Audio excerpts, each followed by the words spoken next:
18. Le long effort de l'humanité pour échapper au piège de l'illusion, comme à la contradiction de la douleur et de la mort, est en substance une recherche inconsciente des sources de la pensée avec lesquelles elle construit sa propre vie.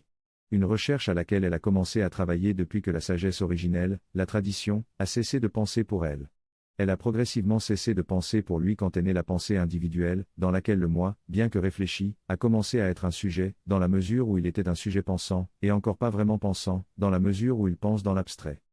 Depuis que le germe de la conscience de soi est né, ce qui a vraiment fait progresser l'humanité, ce n'est pas ce qu'elle a pensé et traduit en connaissance extérieure et en progrès, mais la vitalité spirituelle de cette pensée, sa puissance morale, qui n'a eu d'accessoire non essentiel que la culture et le progrès et culture, qui ne sont pas vrais en eux-mêmes, mais seulement pour ce quantum de pensée suprarationnelle qui s'est animé à travers eux, les laissant là comme ces signes. Lesquels, en tant que signes, sont morts, ne sont pas esprits, ne sont pas culture, ils ne sont expressifs que pour la pensée qui peut les réanimer selon sa propre force inhérente, selon une vitalité qui est son propre être véritable, indépendamment de ce qu'il signifie pour l'intellect.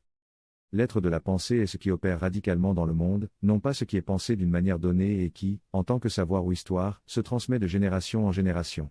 L'être de la pensée est l'esprit dans son infinité, ayant en lui le sentiment et la volonté, dans leur essence incorporelle. Il n'est pas la pensée, mais son logo, ou principe pur qui pense toute la pensée de l'homme, s'animant directement dans les rares pensées qui ne renoncent pas, même dans la sphère de la nature, à la source